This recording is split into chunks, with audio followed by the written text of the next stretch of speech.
یہ پیر بابا رحمۃ اللہ علیہ سیریز کا ہمارا اگلا لیکچر ہے۔ گزشتہ لیکچر میں ہم نے پیر بابا رحمۃ اللہ علیہ کے کچھ واقعات بیان کیے، آج ہم اسی تسلسل کو برقرار رکھ رہے ہیں۔ تو گزشتہ لیکچر میں جیسے کہ ہم نے بیان کیا تھا کہ پیر بابا رحمۃ اللہ علیہ کو اکتاہٹ ہو گئی اور انہوں نے جا کے اپنے پیر رحمۃ اللہ علیہ سے جو کہا کہ مجھے آزاد کریں، مجھے عبادت اور ریاضت اور اللہ تعالیٰ کے ساتھ لگاؤ کے لیے وقت نہیں مل رہا، میرا جو مقصد ہے میں اس سے ہٹ رہا ہوں، یہ لوگ مجھے چھوڑ ہی نہیں رہے، مجھے وقت ہی نہیں دے رہے۔ تو اس پر پیر بابا رحمۃ اللہ علیہ کے پیر صاحب نے ان کو فرمایا کہ آپ نے یہ مرحلہ، یہ شہرت جو ہر ایک ولی کی آزمائش کے لیے اس کے اوپر اس کو ملتی ہے، یہ مرحلہ آپ نے بخوبی طے کیا، بخوبی آپ کو نے یہ مرحلہ گزار دیا اور آپ اس کی دام فریب میں نہیں آئے۔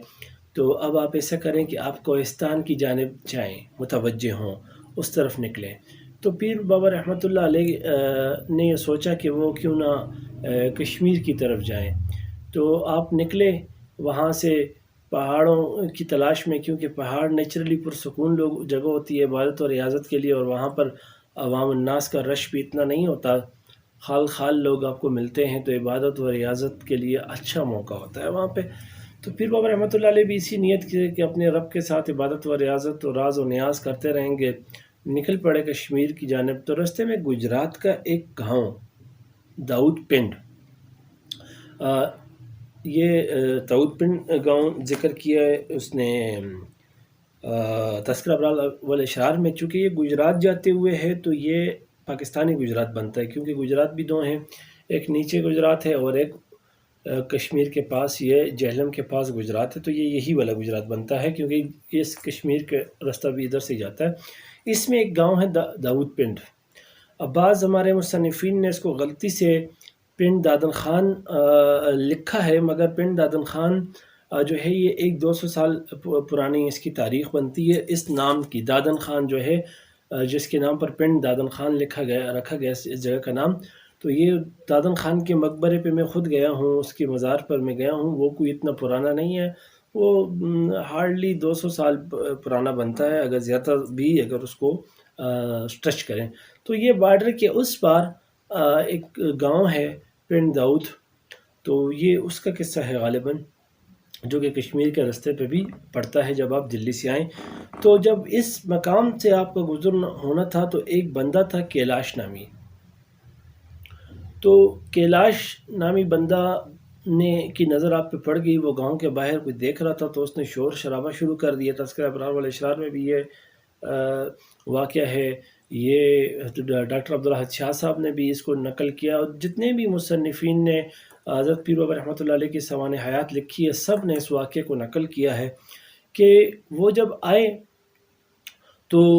اس نے شور شرابہ کر دیا کہ وہ بندہ آ گیا، وہ بندہ آ گیا، جس کی تلاش تھی وہ مسیحا آ گیا، جس کی اللہ تعالیٰ نے ہمیں یا جس نے بھی ہمیں اطلاع دی تھی۔ تو انہوں نے پیر بابا رحمۃ اللہ علیہ کو گھیر لیا کہ عوام الناس اور سب بیک زبان ہو کر کہنے لگے کہ آپ ہی وہی ہیں۔ تو معلوم کرنے پر پتہ چلا کہ اس بندے کیلاش نے ایک خواب دیکھا چند دن قبل، جس میں اس کو ایک حلیے والا بزرگ، خاص حلیے میں ایک بزرگ دکھایا گیا کہ اس بزرگ کے ہاتھ پر یہ پورا علاقہ یا یہ گاؤں دائرہ اسلام میں داخل ہوگا۔ تو یہی واقعہ جب پیر بابا رحمۃ اللہ علیہ کے سامنے انہوں نے رکھا تو آپ نے فرمایا ہے کہ آپ نے کسی اور کو دیکھا ہوگا، وہ کوئی اور ہوگا، میں نہیں ہوگا، لیکن وہ لوگ نہیں مانے کہ آپ ہی ہیں۔ تو اس پر پیر بابا رحمۃ اللہ علیہ ان کے ساتھ چلے گئے اور پورے گاؤں نے، پورے علاقے نے ان کے ہاتھ پر دین اسلام قبول کیا، دائرہ اسلام میں داخل ہوئے۔ 1 سال تک پیر بابا رحمۃ اللہ علیہ یہیں پر قیام پذیر ہوئے اور ان لوگوں کو دین اسلام کی دعوت دیتے رہے۔ اور اسی دوران پیر بابا رحمۃ اللہ علیہ کے والد صاحب، جو کہ یہ وہی سال تھا کہ جس سال ہمایوں بادشاہ کے ساتھ شیر شاہ سوری کی جنگ ہوئی تھی،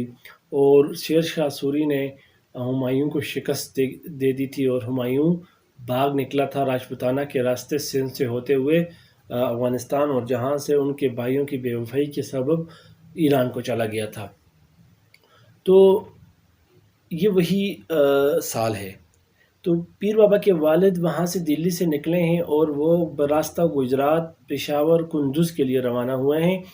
تو شیر شاہ سوری کامیاب ہو گیا۔ تو اس رستے میں یہاں پر پیر بابا رحمۃ اللہ علیہ کی اپنے والد سے ملاقات ہوتی ہے اور والد صاحب فرماتے ہیں پیر بابا رحمۃ اللہ علیہ کو کہ بیٹا آپ کا راستہ بہت اچھا راستہ تھا، آپ نے اپنے آباء و اجداد کا راستہ اختیار کیا، جبکہ میں ان دنیا دار بادشاہوں کے راستے میں پڑ گیا۔ آپ نے صحیح کیا، میں غلط ہوا، مجھے سمجھ نہیں آئی، تو بہت نادم و پشیمان ہوئے۔ تو بس باپ بیٹے کی آپس میں یہی کنورسیشن ہوئی اور یہ دونوں کی آخری ملاقات تھی، اس کے بعد دونوں کی ملاقات نہیں ہوئی۔ تو پیر بابا رحمۃ اللہ علیہ کے والد نے ان کو 2 تھیلیاں اشرفیاں دی، جس کو پیر بابا رحمۃ اللہ علیہ نے قبول نہیں کیا، لیکن انہوں نے کہا کہ آپ فقراء میں خرچ کر لینا۔ تو یہ کہہ کر انہوں نے زبردستی پیر بابا رحمۃ اللہ علیہ کے حوالے کی۔ تو ان 2 تھیلی اشرفیوں کو لے کر آگے بڑھے۔ پیر بابا کے والد کندوز کی طرف عازم سفر ہو گئے، اور پیر بابا رحمۃ اللہ علیہ کو شوق ہوا کہ دوبارہ سے حضرت بو علی قلندر اور رحمۃ اللہ علیہ کے مزار میں پانی پت پر حاضر ہوں، وہاں پر حاضری کریں۔ تو ادھر اس کے لیے اس دربار شریف کی زیارت کے لیے وہ روانہ ہوئے، تو جس سے ان کی کیفیات نے عجیب ایک ولولہ پیدا ہو جاتا تھا، اور عجیب ان کے اندر ایک جو ہے وہ زندہ ہو جاتے تھے ان کے لطائف، اور ایک روحانی لذت پیر بابا رحمۃ اللہ علیہ کو اس دربار سے ملتی تھی۔ تو حضرت سید مصطفیٰ رحمۃ اللہ علیہ فرماتے ہیں، حضرت اخوند درویزہ رحمۃ اللہ علیہ ان سے نقل کرتے ہیں مصطفیٰ رحمۃ اللہ علیہ سے کہ پیر بابا رحمۃ اللہ علیہ اس دربار پر گئے اور وہاں پر حاضر ہوئے اور خوب عبادت و ریاضت کی اور روحانی فیوزات و لذات سمیٹی، اور پھر وہاں سے ان کو اپنے پیر صاحب کی یاد آئی۔ تو وہ جب اس کے لیے روانہ ہوئے تو رستے میں جو ہے وہ شیر شاہ سوری کے سپاہیوں نے آپ کو فارسی بولتا ہوا دیکھا۔ یہاں پر یہ بھی ایک کیپشن ہے کہ پیر بابا رحمۃ اللہ علیہ کی زبان فارسی تھی، وہ فارسی بولا کرتے تھے۔ تو یہ اس جگہ سے یہ شو ہوتا ہے۔ تو پیر بابا رحمۃ اللہ علیہ کو فارسی بولتا دیکھ کر انہوں نے آپ کو ہمایوں کا ساتھی سمجھا، تو اس پر وہ آپ کے قتل کے در پہ ہو گئے۔ تو بہرحال